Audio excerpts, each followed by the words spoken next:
E como ele não veio hoje, eu não sei, brincadeira, já sei sim, mas Deus vai usar uma pessoa. Glória a Deus por isso. E desde já, eu quero agradecer a minha oportunidade, quero agradecer a confiança dos nossos pastores, pastor Francisco, missionária Poliana, que tem confiado que eu estaria dirigindo esse culto. Quero pedir perdão aos irmãos ao qual não dei oportunidade, tá bom? Mas amanhã é um novo dia, amanhã domingo haverá culto novamente. Então, você que não teve a oportunidade, se prepare, porque talvez amanhã sua oportunidade chegue, amém? Mas eu acredito, e uma vez minha mãe sempre me disse, porque antigamente eu chorava na igreja, chorava em casa porque eu não tinha oportunidade na igreja. Mas conforme o tempo foi aprendendo que a maior oportunidade não é estar com o microfone na mão, mas sim estar na presença do Senhor. Amém? Então, vem amanhã é culto, domingo, culto da família acompanha. Amém? Eu gostaria de estar chamando o evangelista Maio para estar ministrando. Aleluia! Amém? Glória a Deus! O varão deve estar cheio, tenho certeza aí, de Deus, amém? Glória a Deus, aleluia! Se você não esperava, briga com ele. Certo? Não esperava, já briga com ele. Irmão, se coloca de pé. Se coloca de pé. Amém? Dá um descanso para essa cadeira já aguentou muito seu peso hoje já. Quer dizer, não eu estou chamando os irmãos de gordo. Gordo. Tá bom? Mas dá um descanso para essa cadeira. Amém? Vamos orar pelo servo do Senhor? O Senhor era primeira, foi essa oração? O evangelista Mike? Glória a Deus por isso. Deus abençoe a vida de cada um, tá, irmãos? Amém. Cumprimenta a igreja na paz do Senhor Jesus. Amém. Chegou a hora, né? A hora do alimento, a hora da palavra, né? E para todos os irmãos, preste bem atenção. Porque o Senhor tem que falar com vocês esta noite. Para que vocês não venham sair daqui da mesma maneira que entrou, depois falando não sentir nada. Porque se você quer que o culto seja uma bênção, seja você uma bênção neste culto. Amém? E sem ele se contempla, esteja longe de você em direção ao evangelista Michael. Vamos estar orando. Amém? Soberano Deus e eterno Pai, Pai, aqui, Senhor, diante da tua presença, eu quero apresentar a vida, Senhor, do teu filho Michael, Senhor, a qual o Senhor marcou esse encontro, Senhor, porque tudo é na direção do Senhor, Pai. E hoje o Senhor trouxe ele como canal de bênção para nossas vidas. Pai, aqui eu te peço, usa ele, Pai, assim como o Senhor já tem usado, para falar conosco, Senhor, para que vidas que estão aqui tristes, Senhor, amarguradas, venham sair daqui libertos, venham sair daqui, Senhor, revestidos da tua palavra, do teu poder, Senhor. Pai, usa o teu filho para falar conosco, não aquilo que queremos ouvir, mas aquilo que o Senhor tem nos nossos corações, Senhor. Que vida venha sair daqui transformada, Senhor, deste dia. Pai, usa o teu filho, Senhor. E enquanto ele ministrar aqui a tua palavra, Senhor, o Senhor sabe a necessidade dele, Senhor. Opera um milagre, Senhor, sobre a vida dele, Senhor. Pai, é o que eu te peço, vai fortalecendo, Senhor. Enquanto ele ministra a tua palavra, Pai, repreende toda seta, Senhor, toda armadilha. Cobre ele com teu sangue, Senhor, enquanto ele ministra a tua palavra sobre as nossas vidas. Pai, que viemos preparar nossos corações nesta noite. Vai sair daqui cheio da tua presença, da tua palavra. Porque eu te peço e te agradeço. Em nome do Pai, do Filho e do Espírito Santo de Deus. Amém.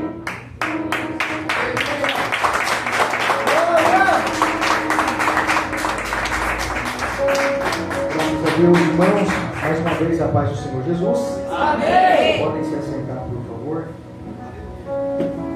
Vamos abrir a Bíblia no Salmo de número 92.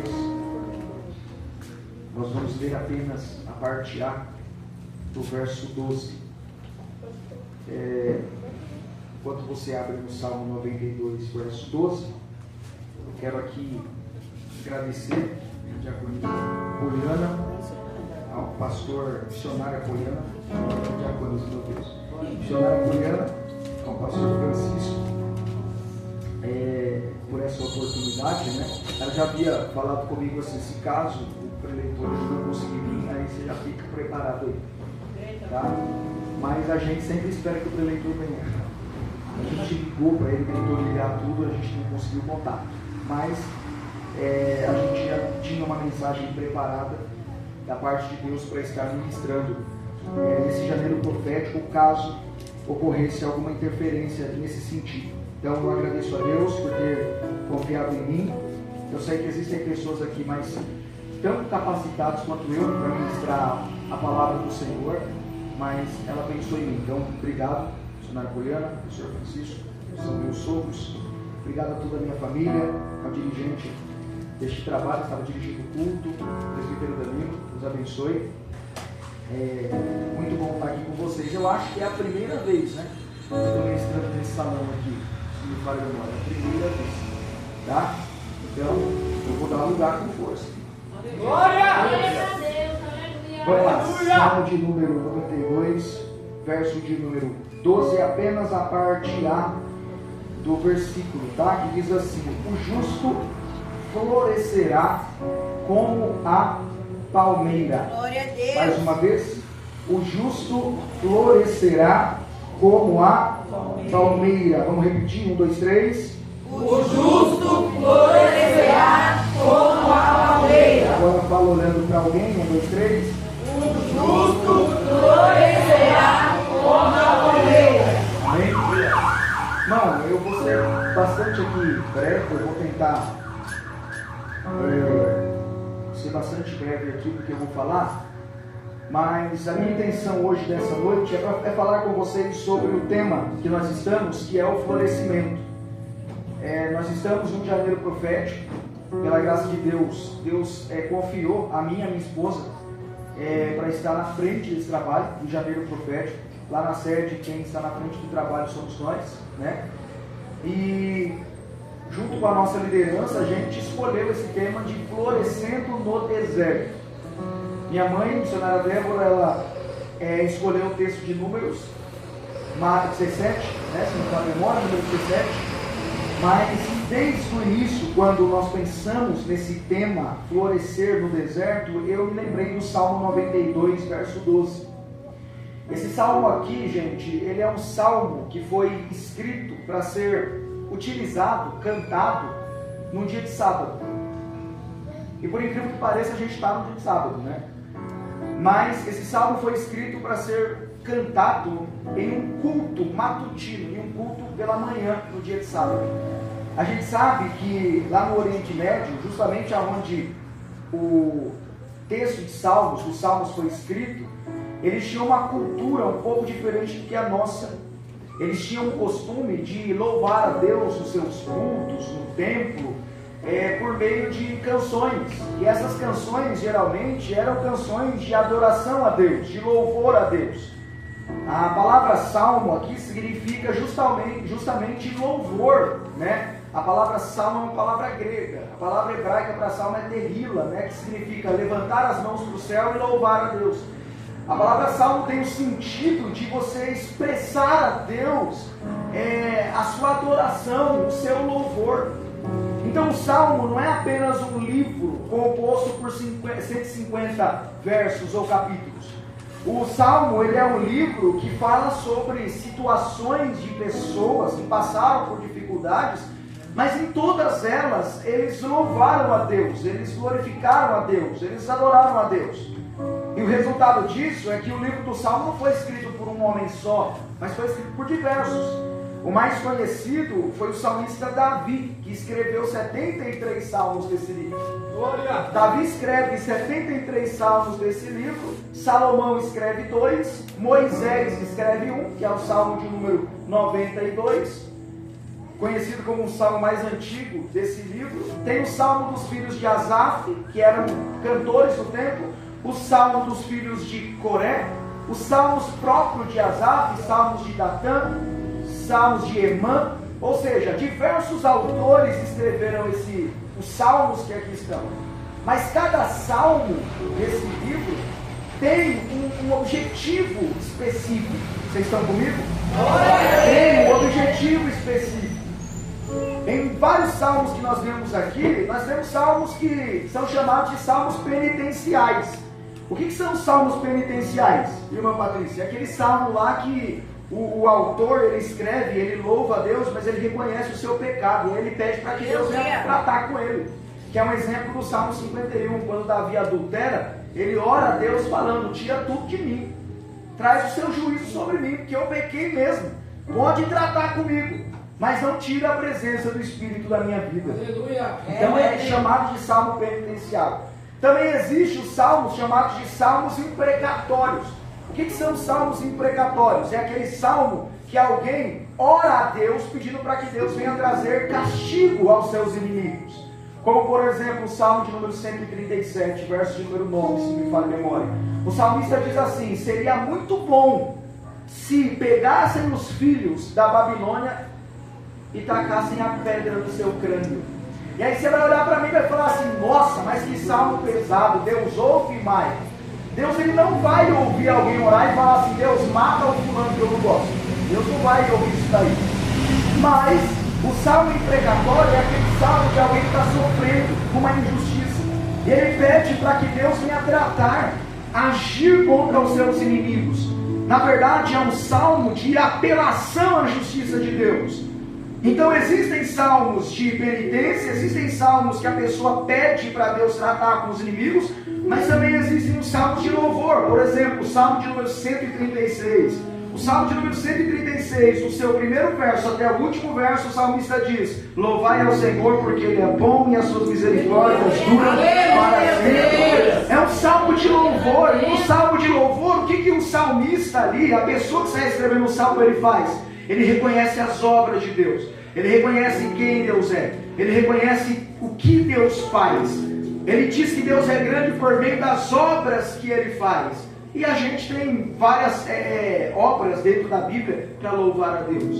Não falta repertório, né, para louvarmos a Deus. Deixa eu perguntar, quem veio aqui para louvar a Deus? Então aproveite esse momento e lembre de tudo que Deus fez por você. Aproveite esse momento e lembre de tudo o que Deus realizou na sua vida e transfira esse sentimento de gratidão em um ato de adoração a Deus, de louvor a Deus. Deixa eu perguntar, se você fosse pensar em tudo que Deus fez na sua vida, você ficava quieto no culto ou você dava glória a Deus? Glória a Deus. Se você fosse lembrar de tudo que Deus já realizou na sua história, você ficava aqui me olhando com essa cara de quem perdeu a guerra, ou você ia chegar aqui como um vencedor? É só fazer um check-up, é só lembrar de tudo que Deus já operou. Você estava no mundão, estava perdido, mas lá fora Ele foi, te resgatou, te deu um banho de misericórdia, e só por esse fato de você estar aqui já é motivo de abrir a boca, dar glória a Deus, de abrir o coração, de adorar o Senhor. Deixa eu ver se tem adoradores aqui. Adore o nome de Deus. Aleluia. Mas o Salmo 92 em específico, ele não é um salmo imprecatório. Não tem ninguém aqui no salmo pedindo para Deus tratar com os inimigos. Esse salmo aqui, Cris, não é um salmo de penitência. Ninguém aqui no Salmo 92 está falando: Deus, eu errei, eu pequei. Glória! Esse salmo aqui é um salmo litúrgico. É um salmo que foi escrito para ser cantado dentro do templo. Então esse salmo, ele vai do versículo de número 1 até o versículo de número 5, louvar a Deus por suas obras ou por quem Deus é. Então no início do culto do Salmo 92, Deus vai ser o personagem principal. Esse salmo, ele fala do louvor a Deus por sua justiça. O que o salmista no Salmo 92 está dizendo aqui? Ele está dizendo que Deus é bom, que Ele floresce o justo. Esse salmo aqui, ele coloca Deus como o centro do culto, mas ele também coloca o justo como aquele que floresce, que cresce por causa de Deus. Então, o que o Salmo 92 está dizendo? O justo, ele cresce e floresce por causa de Deus. Deus é o responsável pelo florescimento do justo. Mas no início do Salmo, do verso 1 até o verso 5, ele começa louvando a Deus por quem Deus é. Ele pontua aqui 3 características de Deus. Salmo de número 92, versículo de número 1, 2 e 4. ele pontua 3 características. A primeira característica de Deus, o salmista diz: bom é louvar ao Senhor e cantar louvores ao teu nome, ó Altíssimo. Ele mostra que o nosso Deus é Altíssimo. E a expressão Altíssimo aqui é a expressão de alguém que é maior do que todas as coisas. Aleluia. O salmista está trazendo a memória. No culto, Deus, Ele é maior do que todas as coisas. Ele é maior do que tudo. Ele é Altíssimo. Ele está fora da nossa compreensão. Às vezes a gente quer pegar Deus e colocar Deus dentro de uma caixinha, né? Porque a gente tem que ter um começo, um meio e um final. Mas a Bíblia diz que antes do começo, Deus já era, e depois do final Ele permanecerá para todo sempre. O nosso Deus, Ele é Altíssimo. Ele não cabe dentro da caixinha da nossa compreensão, mas tudo que nós sabemos sobre Ele é o que nos basta para louvar a Ele. E o que é que nós sabemos? Aquilo que está revelado nas Escrituras, aquilo que a Bíblia diz sobre Ele é suficiente para dizer que Ele é grande, onipotente, onipresente, onisciente, transcendente, relacional, porque o nosso Deus, Ele pode ser grande, está além da nossa compreensão, mas mesmo sendo grande como Ele é, Ele te conforta, te consola, te abraça, te renova, te liberta, te transforma. Ele faz a obra na sua vida. Aleluia! Glória a Deus. Estou arrepiado aqui. Diga para alguém que está do seu lado: não se preocupe. Deus, o nosso Deus, o grande Deus está com você, do seu lado. E se você acredita nisso, adora Ele, porque se o nosso Deus é Altíssimo, é um Deus que tem qualquer espanto. A Bíblia diz que maior é aquele que está conosco do que aquilo que está no mundo. Nosso Deus é Altíssimo. Eu vou falar uma coisa que Deus está tocando no meu coração aqui para falar. Quantas vezes parece que o inimigo é maior do que tudo? Quantas vezes a gente pensa que o gigante é maior que tudo? Aí a gente olha para o tamanho do nosso inimigo. Pode ser o deserto, pode ser a prova, pode ser o que for. A gente olha e fala: nossa, esse inimigo é gigante. Mas a Bíblia está cheia de referências, irmão Alessandro, aonde os autores dizem: Ele é grande, Ele é Altíssimo. Isso aqui é uma palavra de conforto, meus irmãos. É uma palavra de conforto. É uma palavra de conforto. Por quê? Porque se a gente entende que o nosso Deus é Altíssimo, a gente não vai temer o inimigo que pra gente é grande. Não, você perdeu isso daqui. Eu vou falar de novo. Quando você entende que o Deus que você serve é Altíssimo, você não tem medo do inimigo que é grande. Eu lembro da história lá de Davi e Golias. O Golias olhou para Davi e falou assim: rapaz, um menino pequeno, jovem, está vindo com um pau e uma pedra. Ele acha que eu sou algum tipo de cachorro. Golias disse: você está achando que eu sou algum cachorro? Você vem com um pau e pedra? Você não aguenta 5 minutos aqui de guerra comigo. Aí Davi disse: mas eu não estou indo diante de você na minha força. Eu estou indo no nome do Senhor. Você é grande, né, Golias? Sou grande, eu sou maior aqui. Você é grande, né? Então, meu Senhor, Ele é maior que você.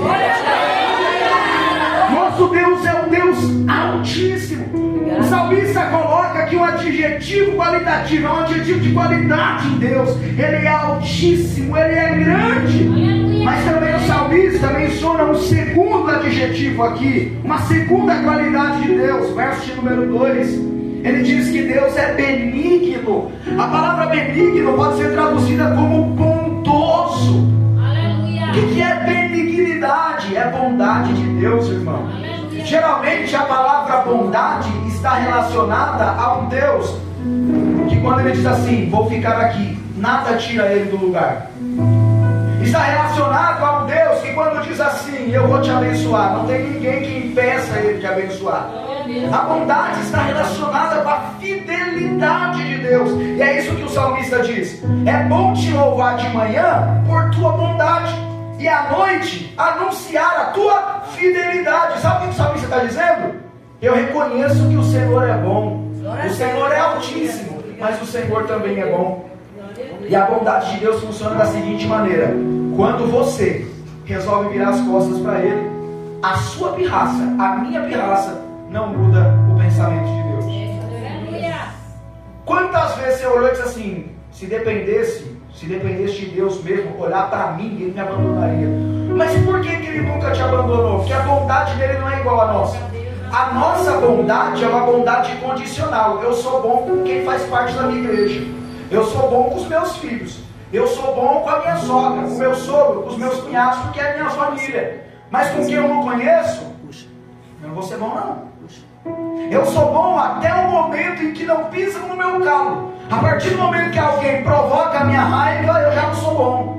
A bondade de Deus não funciona assim. Quantas vezes Deus tinha tudo para destruir a nossa vida? Por quê? Você fez bico, você virou as costas, você pensou em parar, você pensou em desviar, mas Deus nunca deixou de prosperar a casa. Por quê? Porque nada muda a bondade de Deus. A bondade de Deus aqui está atrelada a uma imagem de Deus de pé. E não tem nada que mude, tire Deus do seu lugar. O salmista está dizendo, bom é dizer que o Senhor é bom. Bom é louvar ao Senhor e reconhecer que o Senhor é bom. Ou seja, Deus é a peça-chave aqui. Deus ele é bom, Deus ele é fiel. Mas Deus é bom, Deus é altíssimo. E no verso de número 5 ele diz, quão grandes são as tuas obras. A palavra obra aqui é aquilo que Ele faz. O salmista está dizendo quão grandes são os teus feitos, aquilo que o Senhor realizou em nós. E o que foi que Deus realizou naquele período? Aquilo que os pais contavam para os filhos. Ele abriu o mar vermelho, Ele fez chover pão no deserto, Ele providenciou codornizes no deserto, carne para quem estava no deserto. De dia tinha uma coluna de nuvem que refrigerava o povo que estava ali, quase 6 milhões de judeus, fora mulheres e crianças. De noite ele era uma coluna de fogo que aquecia no frio do deserto. Ou seja, Deus sempre esteve agindo, trabalhando, colocando as suas mãos, tocando, realizando. Gente, para pensar. A Bíblia diz que os egípcios vieram contra Israel. Deus permitiu que Israel passasse, mas não permitiu que os inimigos passassem para o mesmo lugar em que os israelitas estavam. Deus fez com que as águas do Mar Vermelho caíssem sobre os egípcios, matando todos os inimigos de Israel. Para pensar, você está andando 40 anos no deserto, o sol queima de manhã, o frio gela de noite, mas de manhã o povo de Deus tinha uma nuvem que fazia sombra, que guiava o povo que estava ali. De noite, quando era muito frio, eles não precisavam de coberta. Por quê? Porque o Senhor era uma coluna de fogo que iluminava, que aquecia o povo. Mas e quando o povo sentia sede, Deus mandava Moisés bater na rocha, a rocha começava a jorrar água. Deus sempre esteve com o povo. Por quê? Porque as obras dele é grande. Se isso não te convence, então eu vou falar de algumas obras. Na época de Josué, o povo de Israel estava lutando contra uma nação inimiga, só que estava escurecendo, e o povo de Israel começou a ficar enfraquecido por causa da noite que estava chegando. Sabe o que Deus fez quando Josué orou? Deus parou o sol, e o dia que era para chegar à noite permaneceu mais algumas horas no seu lugar. Isso fez com que Israel ganhasse. Você quer ver mais uma obra de Deus que também está relatada em Hebreus capítulo de número 11, na galeria dos pais da fé? Foi quando Josué chegou numa cidade chamada Jericó. E diga-se de passagem, a palavra Jericó significa cidade das palmeiras, mas depois a gente chega lá. Ele chegou na cidade de Jericó, tinha uma muralha lá que era impenetrável. A Bíblia diz que ninguém entrava, a Bíblia diz que ninguém saía, mas quando o povo clamou a Deus e gritou por 7 dias, a Bíblia diz que a muralha de Jericó caiu abaixo, soterrada. Eles conseguiram ultrapassar aquela cidade. Gente, se for falar das obras de Deus, eu posso pontuar: Deus providenciando alimento para Elias debaixo de um pé de zimbro, Deus aumentando o azeite da viúva no ministério do profeta Eliseu, um soldado que estava morto, quando jogaram o corpo de Eliseu na cova, perto desse soldado, o soldado ressuscitou por causa da unção que estava no corpo de Eliseu. Se fosse pontuar as obras de Deus, eu poderia pontuar a maior obra que Deus fez, que que foi enviar o seu Filho Jesus Cristo, e por meio dele nós fomos perdoados os nossos pecados. Essa foi a maior obra que Deus fez. Então o salmista está dizendo: bom é louvar a Deus. Glória. Porque por meio das coisas que Ele fez, eu sei que Ele é altíssimo. Glória a Deus. E eu sei que Ele é benigno. E eu sei que Ele é fiel. Aleluia. Só que o salmista está dizendo: Deus, Ele é tão bom que Ele floresce o justo. E aí no Salmo de número 92, verso de número 12, está escrito assim: o justo florescerá como a palmeira e crescerá como o cedro no Líbano. O salmista, ele usa aqui um recurso de linguagem, a gente chama de figura de linguagem. Ele usa aqui uma comparação. Isso aí é muito comum dentro do livro dos Salmos. É uma linguagem, é uma ferramenta para a compreensão. Quando o salmista diz: o justo florescerá como a palmeira, ele está comparando o justo com a palmeira.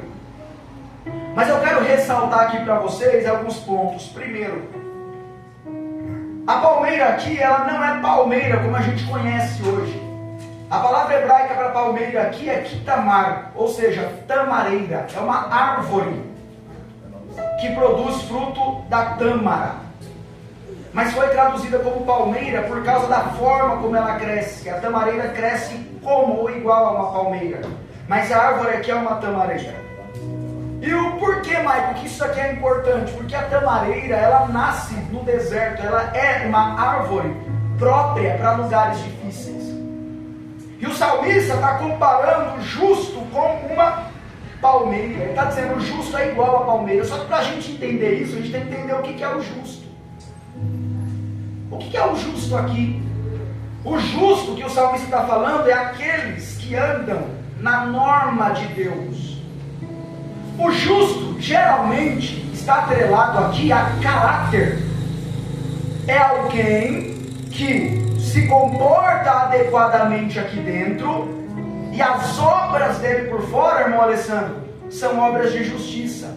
Ou seja, o que ele faz no seu dia a dia por fora mostra quem ele é por dentro, se ele é temente, se ele reverencia a palavra de Deus. A Bíblia chama o justo de alguém que tem esperança. Glória! No Salmo de número 1, versos 1 e 2, a Bíblia vai chamar o justo de alguém que ama a palavra de Deus. O justo, Manu, sabe quem ele é? Ele é aquele que é irrepreensível. Ninguém tem nada de ruim de falar dele, porque as obras, o comportamento dele é um comportamento adequado com a palavra de Deus. Só que o salmista, para mostrar quem é o justo, ele tem que fazer um contraste. Ele tem que fazer um contraste. E que contraste que ele faz? Para falar do justo, ele menciona o ímpio. Para você entender a definição do que é ser justo, você precisa entender o que é ser ímpio. E a Bíblia diz que o ímpio, ele diz que não há Deus. A Bíblia chama o ímpio de cruel. O ímpio é o bruto. É aquele que não ama a palavra, que faz tudo de errado. O contrário de alguém que faz tudo de errado é o quê? É alguém que faz tudo certo. O contrário de alguém que não ama a Deus é alguém que, para entender quem é o justo, tem que se entender que o ímpio, ele nega a Deus. Ele não anda de acordo com a palavra de Deus. E o salmista está falando do ímpio aqui no Salmo 92? Tá. É só você observar comigo, por exemplo, o Salmo de número 92, versículo de número 6 e versículo 7. Ele diz assim: o homem brutal nada sabe, e o louco não entende isso. Brotam os ímpios como a erva, e florescem todos os que praticam a iniquidade, mas para serem destruídos para sempre. O salmista está falando: olha, eu vou falar do justo, mas para você entender o justo, eu tenho que falar que o ímpio, ele é um homem brutal. O ímpio, ele é um homem que pratica a iniquidade. O ímpio é comparado com um homem louco, que não pensa para fazer. Um homem que não tem escrúpulos, disciplina, regra. O ímpio é aquela pessoa que não ama a Deus, que negligencia a Deus. O ímpio é aquele que não reconhece Deus como seu Senhor, que prefere viver no mal, no pecado, na iniquidade, na transgressão. O salmista está dizendo: olha, o ímpio aparece também no mesmo contexto do justo. O ímpio está sempre lado a lado do justo. É igual o trigo e o joio. O joio é igualzinho ao trigo. Mas sabe aonde que a gente vê quando é trigo e quando é joio? Quando cresce. Aleluia. É, Deus. Na medida em que eles estão nascendo, o trigo é igual ao joio, mas quando cresce, aí o joio assume uma posição diferente. O joio, ele assume uma aparência diferente e sufoca o trigo. O ímpio está dizendo, ou melhor, o salmista está dizendo, o ímpio sempre vai estar no mesmo contexto do justo. Aí eu pergunto para os irmãos, é necessário sempre ter o ímpio no mesmo contexto do justo? É. E a Bíblia diz isso. A Bíblia diz que é necessário que essas coisas aconteçam, que a iniquidade aconteça, para que se revele quem realmente é e quem realmente não é. Ontem eu estava ministrando lá no Jardim Guanabara, em Jundiaí, numa igreja, num texto de Jó 42, que Deus mudou o cativeiro de Jó, e eu dizia algo semelhante a isso. Deus, ele permite sofrimentos e situações difíceis para provar os nossos corações. Você sabia que Deus permite o deserto se estender para ver quem é que realmente vai confiar e vai permanecer? Por quê? Porque Deus não escute isso. Deus não tem compromisso com crente mimizento. Glória! E quem que é o crente mimizento? Aquele crente que a primeira prova que vem aponta o dedo para Deus dizendo: o Senhor é culpado, não vou mais. Então Deus permite as dificuldades acontecerem para quê? Para você entender a sua posição, se você é justo, se você é ímpio. Porque o ímpio quer Deus quando Deus tem alguma coisa para oferecer. O ímpio anda com Deus, até se coloca no mesmo lugar de alguém aonde Deus está, quando Deus está beneficiando ele. Mas o dia que a aprovação vem, o dia que Deus diz não, aí o ímpio se revela e diz assim: não, eu não fico mais. Mas por que é necessário que o ímpio esteja no mesmo ambiente que o justo? Porque quando o ímpio se revelar, o justo automaticamente se revela. E quer ver aonde é que um ímpio vai se revelar? É quando o justo florescer. Glória! O ímpio vai ser o primeiro a torcer o bico e falar assim: por que só ela e não eu? É forte, Jesus. O ímpio vai ser o primeiro a chegar e falar assim: só ele tem oportunidade e eu não. O ímpio vai ser o primeiro a falar assim: ah, mas a missionária Poliana lembra do fulano, mas não lembra de mim. Aí a gente só quer aparecer quando tem uma cesta básica. Aí a gente só quer aparecer quando é viável para nós. Será que nós queremos Deus por aquilo que Ele tem para nos dar ou por quem Ele é? Aleluia. Porque se a gente quiser Deus por quem Ele é, presbítero Danilo, a gente vai falar a mesma coisa que Davi disse no Salmo 23. O Senhor é meu pastor e Ele não me falta. Aleluia! Glória! Aleluia. Davi não está dizendo: o Senhor é meu pastor porque Ele me dá tudo que eu quero. Ele está dizendo: o Senhor é meu pastor porque Ele está sempre comigo. Glória a E se Deus. eu tenho Ele, eu tenho tudo. Aleluia. O salmista está dizendo aqui no Salmo 92, versos 6 e 7. O homem brutal e o louco não entende isso. Não entende o quê? Não entende a obra de Deus. Eles brotam. Quem aqui já foi em um campo onde tem muitas ervas, muitas gramas? Levante a mão, muita grama. A grama, irmão, ela nasce muito rápido. Qualquer garoa que cai é grama, ó. Diferente de uma árvore, que você plantar uma árvore boa mesmo, vai demorar tempo para ela vir, brotar, crescer. Mas a grama, rapidão cresce. O salmista está usando essa comparação e está dizendo: os ímpios são como a grama. Eles florescem também, eles crescem, é de monte. Só que eles crescem para quê? Quando a grama cresce, a gente faz o quê? A gente corta. Quando o mato está alto, a gente faz o quê? A gente corta. Mas o salmista está dizendo, mas o justo não. Aleluia. Glória a Deus. Meu Deus. Você está entendendo isso? É necessário que o ímpio esteja no mesmo ambiente que o justo por dois motivos. Primeiro, para revelar quem de fato é justo. Aleluia. Segundo, para Deus honrar o justo. Isso está escrito no Salmo 92, eu já estou caminhando para o fim, verso de número 9. Pois eis que os teus inimigos, Senhor, eis que os teus inimigos perecerão, serão dispersos todos os que praticam a iniquidade. Olha o verso 10. Mas o Senhor, tu exultarás o meu poder como de um unicórnio, serei ungido com óleo fresco. Sabe o que o salmista está dizendo? Os inimigos vão ser destruídos, mas nós que estamos, o salmista está dizendo, eu que estou em Deus, o Senhor vai me exaltar. Aleluia. Oh glória. Glória a Deus. O Senhor vai me exaltar. Isso aqui é poderoso. Ele usa aqui uma palavra que eu acho curiosa. Não sei se na sua versão está assim, mas na minha está. Ele me exalta como um chifre de unicórnio. Qual é a palavra? Qual o significado da palavra unicórnio? Unicórnio é duas palavras. Uniscórnios. A palavra córnios aqui quer dizer chifre, ou seja, um chifre. E chifre na Bíblia significa uma coisa. Pergunte para mim o quê? Poder, força. Lembra lá na profecia de Daniel? Na visão que ele tem, ele vê um bode, e esse bode ele flutua e ele tem um chifre na sua cabeça, na sua testa, e esse chifre quebra os outros dois chifres do outro bode que estava ali. O chifre na Bíblia representa força. Glória a Deus. Da mesma sorte, tem um artista muito conhecido, se me fala a memória é Michelangelo, mas se não for, os irmãos me perdoem que eu não me lembro agora. Mas ele construiu uma estátua de Moisés. E na estátua de Moisés, eu não sei se é a estátua de Michelangelo de Moisés, eu sei que Michelangelo fez a estátua de Davi.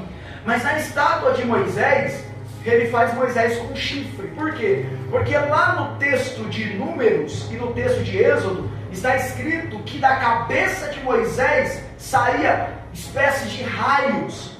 A palavra traduzida ali foi traduzida para chifre. E aí quando o artista foi fazer a escultura do Moisés, fez ele com um chifre, porque ele interpretou literalmente. Mas o chifre ele era que uma força, uma autoridade estava sobre Moisés, que vinha do próprio Deus quando ele estava em cima do Monte Sinai.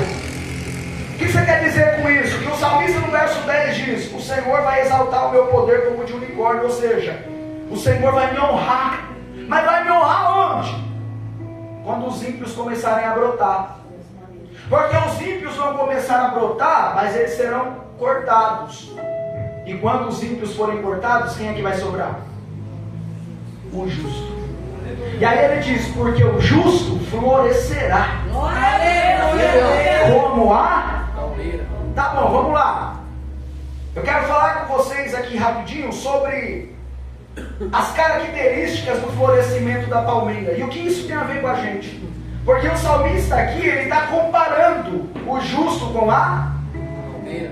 O justo com a Palmeira. palmeira. Ele está falando assim, ó, o justo é igual a palmeira, vai florescer igual a palmeira. E aí a gente precisa entender duas coisas. Primeiro, o que significa florescimento aqui? Florescimento significa desenvolvimento. É quando um broto, um ramo, uma planta passa ou inicia o seu crescimento, o seu desenvolvimento. E o interessante é que enquanto ele está desenvolvendo o crescimento, quando ele brota, é sinal de florescimento. O fato de estar desabrochando ou brotando ali é o primeiro sinal de vida daquela planta. Então aquele florescimento, ou o ato de estar brotando, mostra o primeiro sinal que aquela planta tem vida suficiente para crescer. Florescer significa desenvolver, ganhar habilidade, crescer. E é sobre isso que nós estamos aqui no Janeiro Profético. A gente fala assim, você vai florescer no deserto, você vai florescer, e muitas vezes a gente sai pensando, mas o que é florescer mesmo? Eu creio que eu vou florescer, mas o que é florescer mesmo? Florescer significa que sua vida vai mudar. que coisas novas vão acontecer, que novidades vão surgir, crescimento vai acontecer. Só que ele compara esse crescimento e esse florescimento com a palmeira. E é aqui que o negócio pega. Por quê? Porque o crescimento da palmeira tem algumas características. Eu quero tirar lições disso daqui pra gente agora. É bonito a gente ouvir dizer: o justo florescerá como a palmeira. O difícil é quando a gente entende como é que ela floresce. Primeiro ponto que eu quero destacar. Primeira característica do florescimento. Como é que a palmeira começa a florescer? Quando ela desaparece. Não pegou não, né? A palmeira começa a florescer quando ela é sepultada. Glória a Deus. E o que é sepultamento? É quando você planta ela. Glória a Deus. Tudo que vai acontecer para ela florescer, vai acontecer quando ela estiver escondida. Tudo que vai acontecer para ela florescer, vai acontecer quando ela estiver no anonimato. Glória a Deus. Meu Deus. E o que isso significa? Que hoje na nossa geração o florescimento é aparecer. É forte. Hoje na nossa geração o florescimento é estar sempre num púlpito. Hoje na nossa geração o florescimento é se eu tiver com o microfone na mão. Hoje na nossa geração o florescimento, presbítero Danilo, é se eu tiver com a foto no cartaz. Ah, mas que eu estou florescendo porque todo mundo me abraça. Eu estou florescendo porque todo mundo diz assim: olha, tu é vaso, hein? Eu estou florescendo porque todo mundo reconhece o meu talento. Pois bem, eu vim aqui para desconstruir isso. O florescimento começa quando Deus te esconde. Deus não precisa ficar mostrando nada para ninguém. No dia que Ele quiser fazer você ser honrado e levantar sua vida, Ele vai começar dentro da tua casa, onde ninguém te entende, onde ninguém está lá, não, mas eu só vou estar florescendo se todo mundo estiver batendo nas minhas costas, dizendo: você está indo bem. Não! Aleluia. O florescimento começa quando você está lá e ninguém te vê. Sabe aquelas noites que você jejuou, não tinha ninguém lá para pedir autógrafo? Sabe naquela noite que você estava lendo a Bíblia e não tinha ninguém lá para dizer assim: tu é vaso, hein? Você chegava na igreja, te olhavam torto, dizia assim: nunca vai prestar essa pessoa aí. Sabe aquele dia que você chegou no culto e alguém dizia assim: ó, dá oportunidade para todo mundo e menos para aquela ou para aquele, porque ele ali não tem futuro? É engano de quem disse isso. Porque a primeira característica do florescimento é desaparecimento. Deus vai te fazer crescer primeiro quando ninguém te vê. Deus vai te fazer primeiro sepultar seus desejos, sepultar suas vontades.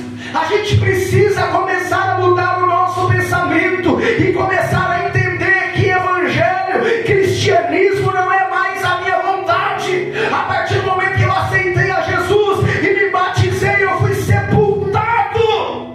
Aleluia. Eu matei o velho homem.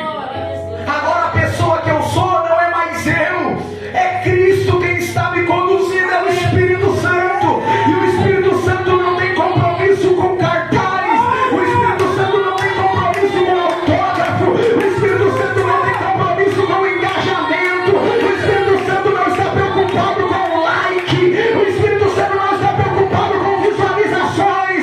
O Espírito Santo quer regenerar, transformar, mudar a tua vida. Diga para alguém que está do seu lado: eu só vou saber que eu estou florescendo quando ninguém lembrar de mim. E quer saber de uma coisa? Ninguém precisa ficar lembrando de você, não. O que adianta ser visto pelos homens se Deus fechou os olhos para a gente? É melhor que ninguém aqui embaixo nos veja, mas lá em cima Deus está assim: ó, estou gostando do que meu filho está fazendo. Estou vendo o quanto ele está renunciando, estou vendo o quanto que ele está aqui buscando. Glória a Deus. Primeira característica do florescimento da palmeira: ela tem que ser sepultada, plantada e esquecida no lugar onde foi plantada. Aleluia. ela vai ser escondida. Segunda característica no florescimento da palmeira: o tempo. Tem gente que acha, Marco, eu até sei que eu preciso ficar anônimo, e tudo bem. Hoje Deus vai me esquecer e amanhã Ele me lembra. Mas você sabia que a palmeira demora quase 100 anos para produzir o seu primeiro fruto? Para crescer são 3 anos e meio. Para desenvolver o seu fruto é quase 100 anos. Eu vou usar aqui um gancho, uma frase do pastor Juliano Fraga, numa pregação que ele disse, que eu achei bastante interessante. Tem pessoas que vão experimentar o fruto da palmeira de alguém que, quando plantou, já nem mais está entre nós. O problema é que a gente tem dificuldade com o tempo. E você sabia que uma das características da fé é saber esperar? Aleluia. Às vezes a gente interpreta o texto de Hebreus 11:1 errado, né? A fé é o firme fundamento daquilo que eu não vejo. Está errado, não está escrito isso no texto. Está escrito que a fé é o firme fundamento das coisas que eu espero e a prova das coisas que eu não vejo. Qual é o fundamento da fé? É esperar sem ver. É, meu Deus. Só que a gente é imediatista. Deus faz hoje, Deus age hoje, Deus opera hoje. Deus, onde o Senhor disse que eu ia crescer? Eu quero crescer hoje. E o salmista está dizendo: o justo floresce como a palmeira. É, meu Deus, aleluia. Demora para crescer. Aleluia. É. Ah, mas eu não consigo conceber a ideia de demorar para crescer. O justo, ele não se preocupa se vai demorar ou não, porque a intenção do justo é agradar a Deus. Aleluia. Deus, não é hoje, então que faça a tua vontade. Qual é a nossa dificuldade? Não saber esperar. A palmeira floresce no tempo certo. E aí vai aqui uma aplicação para a gente. Sabe por quê? O nosso crescimento ele é muito curto. Porque a gente quer forçar o tempo do crescimento. É, meu Deus. Eu quero crescer. Eu vou crescer. Mas eu quero crescer para ontem. Deus, eu vou esperar, mas não pode passar desse ano. Ué, a Bíblia diz que os planos vêm do coração do homem, mas a resposta é da boca de Deus. É, meu Deus. Às vezes você está falando: Deus, o meu propósito é florescer no mês que vem. Deus está falando: não, mês que vem não floresce não. Porque crescimento não é tão fácil como a gente pensa. Quem cresce muito corre o risco de cair mais rápido. Quem cresce muito se torna o alvo. Porque quem cresce é visto. E quem é visto, além de ser lembrado, é atacado. É, meu Deus. Ah, mas é que o meu crescimento, eu quero crescer, porque quando eu crescer, Deus vai me honrar. É, mas você vai receber pedrada. As pessoas vão olhar para você e vão querer só do fruto que você tem. Não vão ligar para você e para o seu crescimento, mas para aquilo que você está proporcionando. Crescer não é fácil. Você não vai ter liberdade de ir, de vir. A cobrança vai ser mais pesada. Quer crescer? Quero mais. Mas entenda que Deus vai te fazer crescer na hora certa. No Salmo de 1, versos 1 e 2 diz que aquele que tem prazer na lei do Senhor medita nela de dia e de noite, porque ele será comparado a uma árvore que está plantada junto a um ribeiro de água, que cresce no tempo certo, que dá suas folhas na estação certa, os seus frutos são doces e o vento não machuca ela, o vento não desgasta ela, porque ela teve o tempo certo para crescer. Aleluia. Diga para alguém que está do seu lado: quer florescer? Espere o tempo certo. Diga: quer florescer? Não fique apressando o tempo. Não fique apressando a circunstância. Tem que esperar para florescer. Você vai florescer nesse deserto, mas é no tempo que Deus estabeleceu para você florescer. Não é no tempo do evangelista, não é no tempo do presbítero, não é no tempo do pastor, não é no tempo da sua oração, é no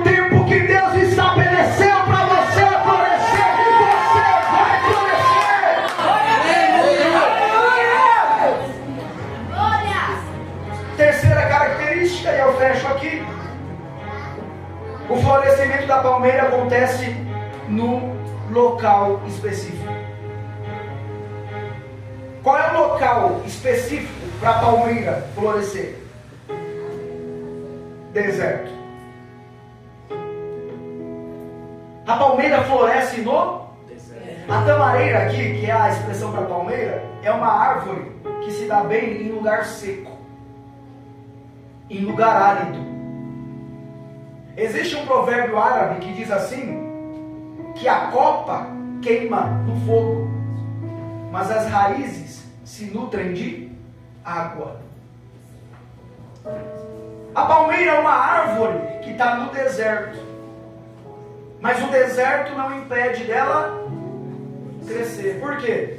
Porque no tempo que ela ficou desaparecida, as raízes dela foram buscar a água. Aleluia, Jesus. Glória a Deus. Isso aqui é forte demais, gente.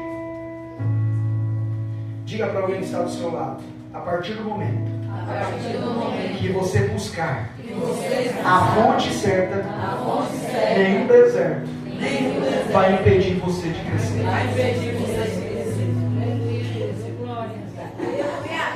Aleluia, Jesus. Qual é a água que está nutrindo a sua vida? Ô Maico, olha, eu passo o dia inteiro rolando o feed e vendo pregação. Quando o deserto vir, você não vai aguentar.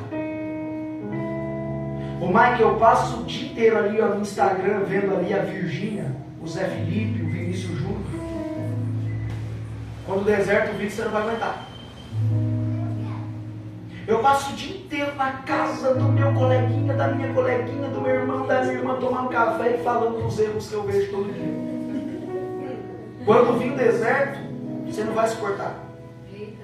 Sabe por que a palmeira resiste ao deserto? Pergunte para mim por quê? Por quê? Porque a vida dela embaixo, quando ela está desaparecida, é procurando a água. Aleluia, Jesus.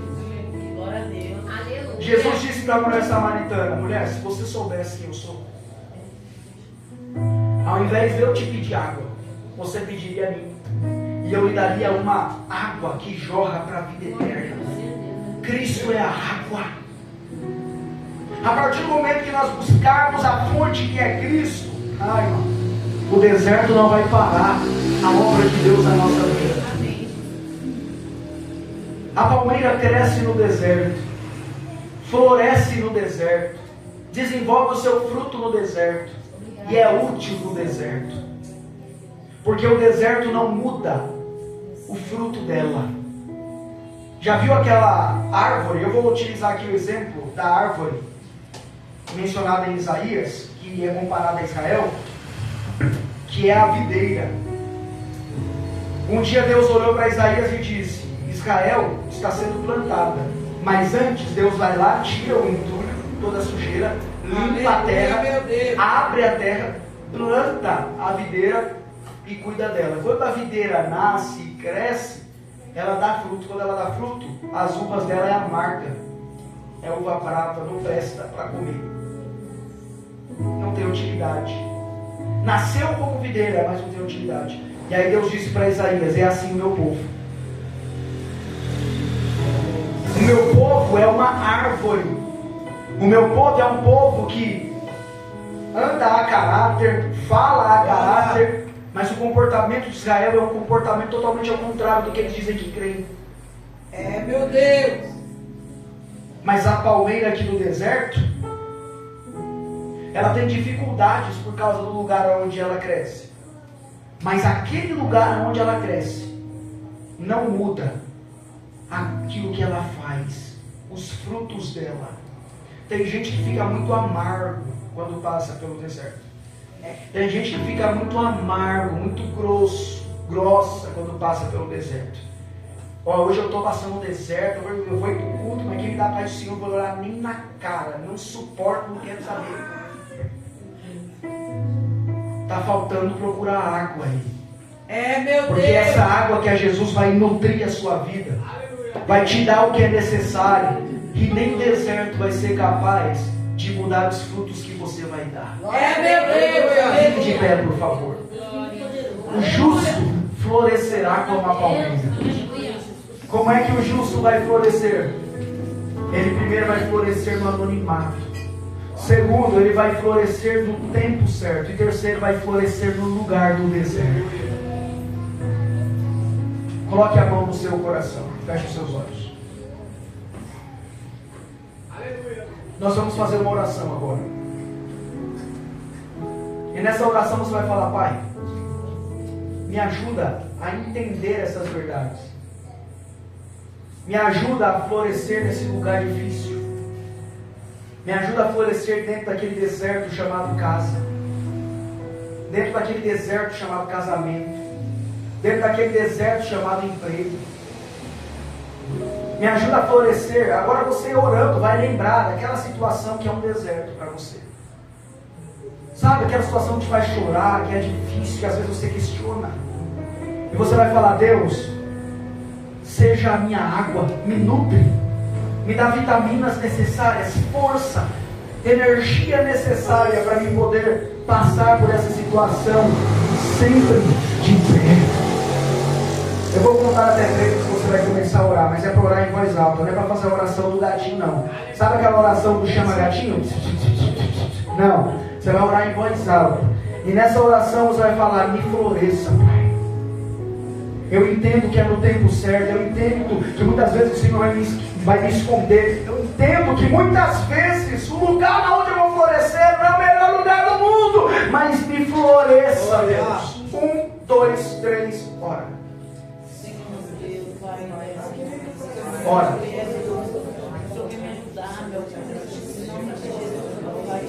Ora. Ora.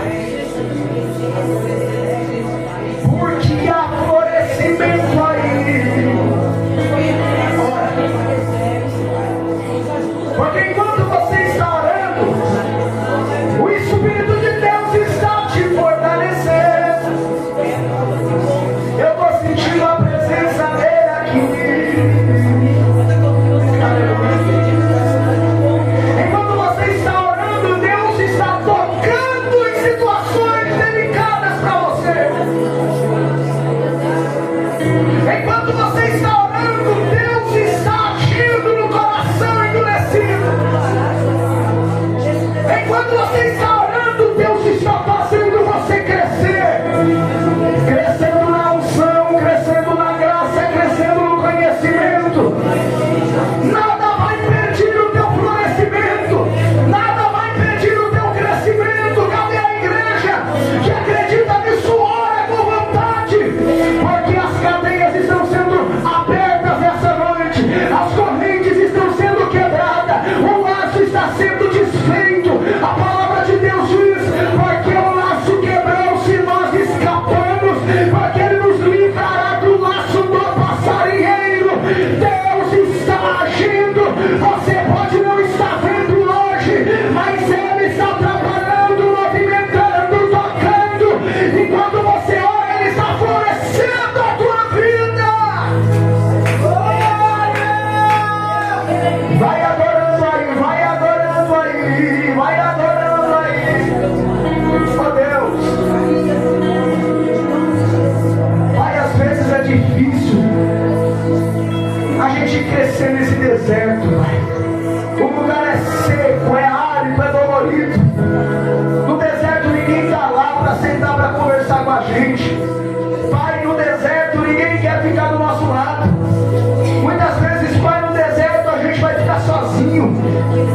Mas, Pai, eu peço ao Senhor que nunca deixe de nutrir a nossa fé. Nunca deixe, Pai, de nutrir a nossa esperança. Pai, que a Tua palavra seja o bálsamo, o alimento que nos ajudará a crescer e a florescer no ano de 2026. No ano de 2025 você foi escondido, a tua igreja, Pai, foi escondida, machucada, ferida. Mas esse ano de 2026 nós cremos que se eles andarem, Pai, de acordo com a Sua palavra, eles florescerão como a palmeira, eles crescerão como o cedro no Líbano. Ninguém vai parar o crescimento, ninguém vai parar o florescimento. Pai, em nome de Jesus, eu peço ao Senhor que hoje, quando eles chegarem nos seus lares, que já haja diferença, que a partir de amanhã, se for a Tua vontade, já haja a notícia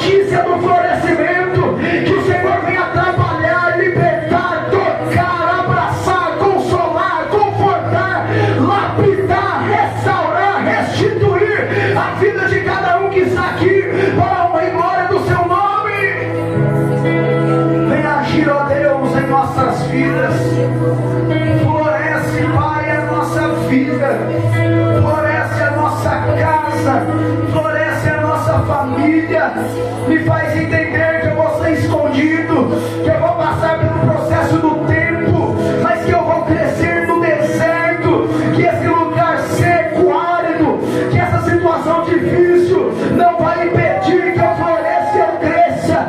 Eu não sei o que vai acontecer no ano de 2026, mas eu estou profetizando em nome de Jesus que nada do que acontecer em 2026, nenhuma prova, nem o deserto, nenhuma luta vai ser suficiente para impedir o teu crescimento.